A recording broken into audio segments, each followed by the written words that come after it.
Saudação, Caboclo Pé da Preta. Xetruá.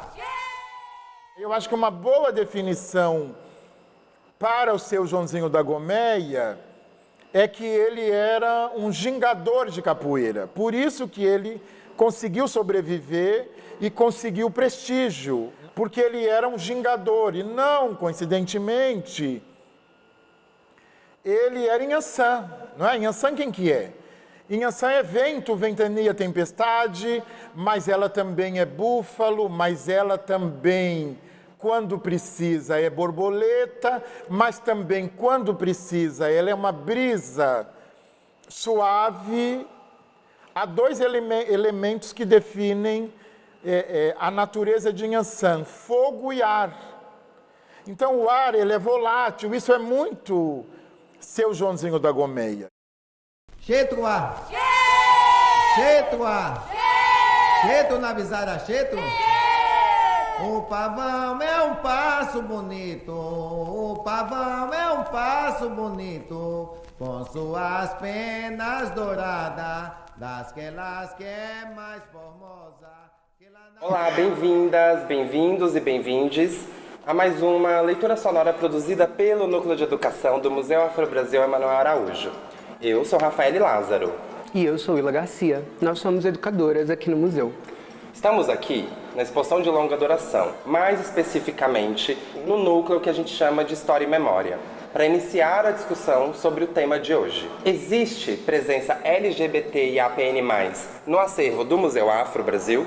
Se sim, quais temas, quais figuras nos ajudam a compreender melhor tais questões? Aqui neste núcleo tem uma fotografia de Madame Satã, feita por Walter Firmo. Madame Satã, que nasceu em 1900 no estado de Pernambuco e viveu no Rio de Janeiro até cerca de 1976, período de sua morte. Madame Satã subvertia no seu corpo os códigos da masculinidade e carregava também os da feminilidade, podendo ser considerada o que hoje nós chamamos de uma pessoa não binária, uma bicha ou até mesmo uma travesti. Madame Satã era uma artista da noite e incorporava a marginalidade nas suas performances como uma drag queen nas boates do Rio de Janeiro. Sofria muita perseguição policial e por isso suas experiências se cruzam às narrativas experienciadas também pelo povo negro e a comunidade LGBT como um todo. Infelizmente, figuras como Madame Satã não são tão comuns aqui no acervo, mas nos ajudam a iniciar alguma pesquisa sobre uma história negra não heterossexual e não cisgênera. É bem verdade que isso não é um aspecto particular do museu, já que só muito recentemente, em 1979, no Congresso do Movimento Negro Unificado, suscitados por duas figuras, a antropóloga mineira Lélia Gonzalez e o musicólogo soteropolitano Edson Passarinho, é que debates relacionados à raça, classe, gênero e sexualidade começaram a ser pautadas dentro do movimento. É por isso que nossa leitura sonora de hoje pretende contribuir com esses debates, através do Tatá Joãozinho da Gomeia. Bicha, preta, sacerdote, alfaiate e artista, contribuiu para a desmistificação dos terreiros de candomblé, umbanda e das fés afro-brasileiras no Brasil. Bem-vindos a mais uma leitura sonora. Saudação, alô Guedé. João Alves de Torres Filho nasceu em Inhambupe, município do Nordeste baiano, em 1914. Este nome logo ficaria raro nas menções a ele, já que ficaria bastante conhecido como Joãozinho da Gomeia, ou Tatá Londirá, ou mesmo Joãozinho da Pedra Preta. Gomeia foi o nome que abrigou o primeiro terreiro no qual ele foi responsável em Salvador, aberto na década de 1930. Sua iniciação se deu no candomblé Angola, uma vertente de fé afro-brasileira relacionada ao centro do continente africano. Essa tradição é mais antiga em território brasileiro, embora o candomblé queto, relacionado à África Ocidental, seja mais conhecido por aqui.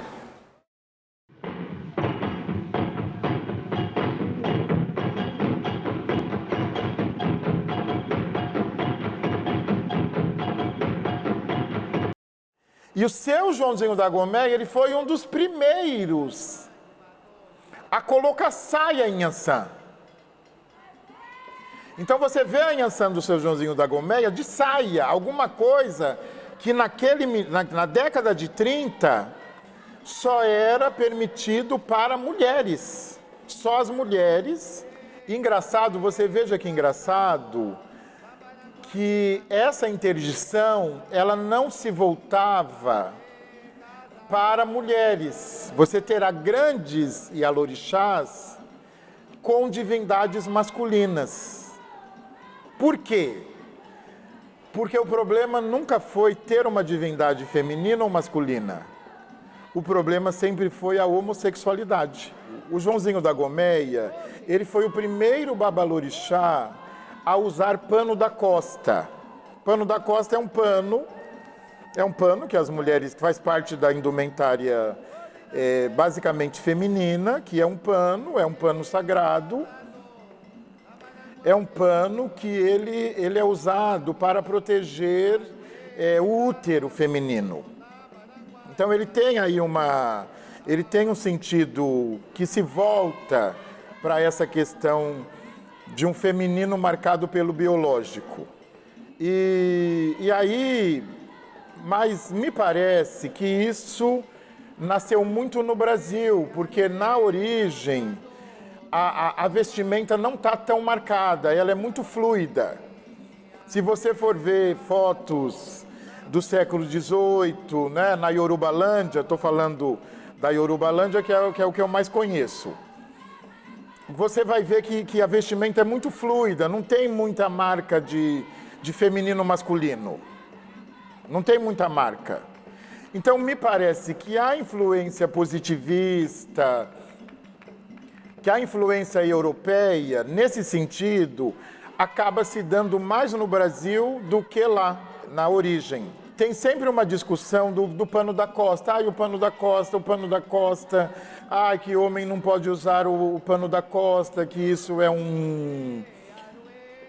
uma ofensa, não é? Uma ofensa às mulheres, uma ofensa ao Oxum, uma ofensa a Yami. Tem sempre uma coisa.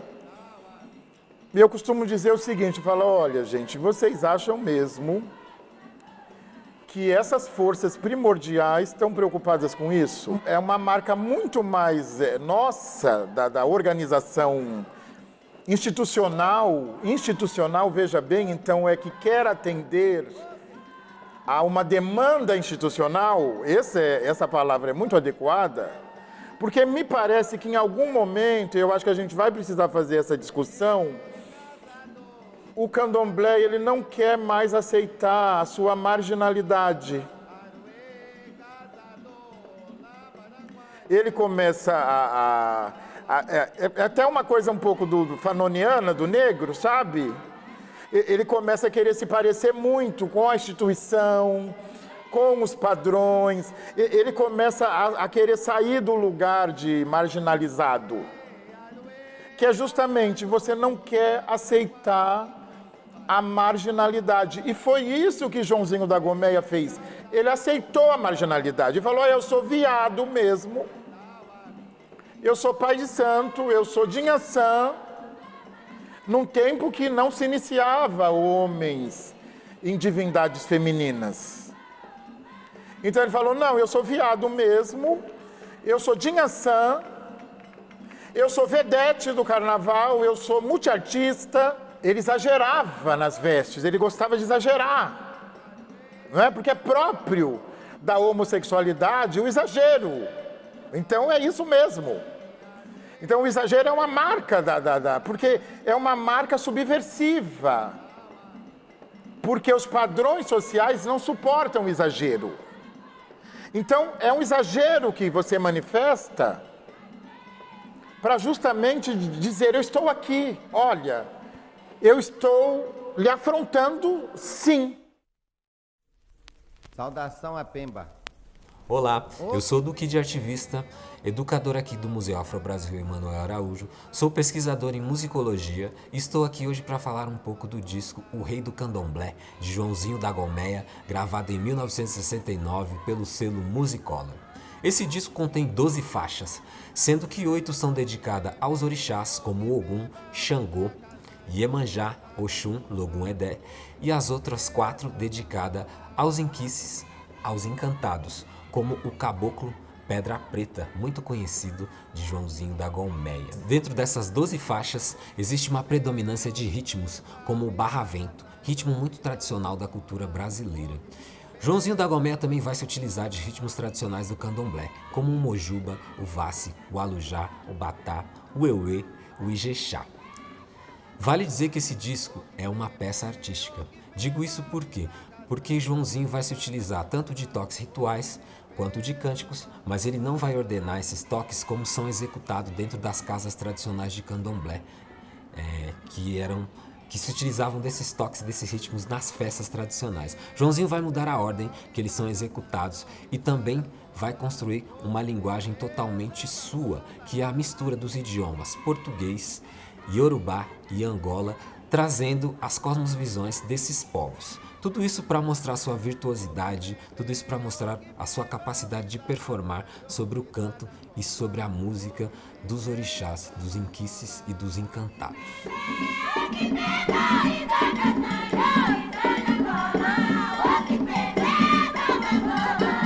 O que bebe, o que beba, o Isaac Sanjo, Isaac Angola, o que bebe, samba Angola.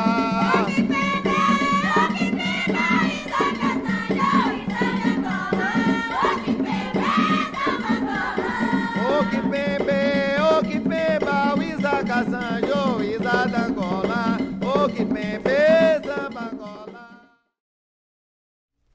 Saudação Caboclo Pedra Preta, uma toada do sertão.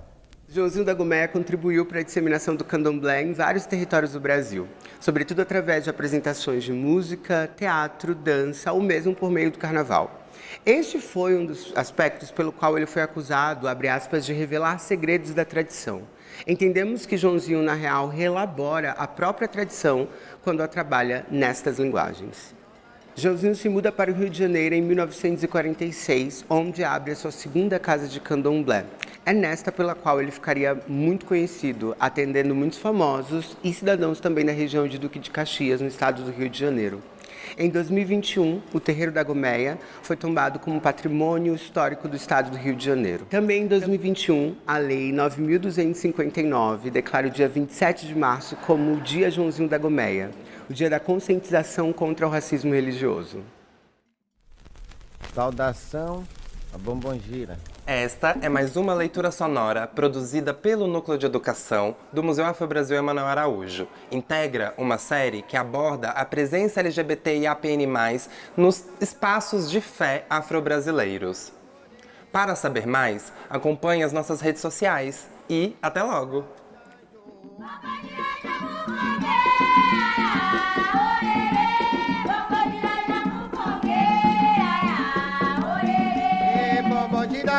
Com janjo.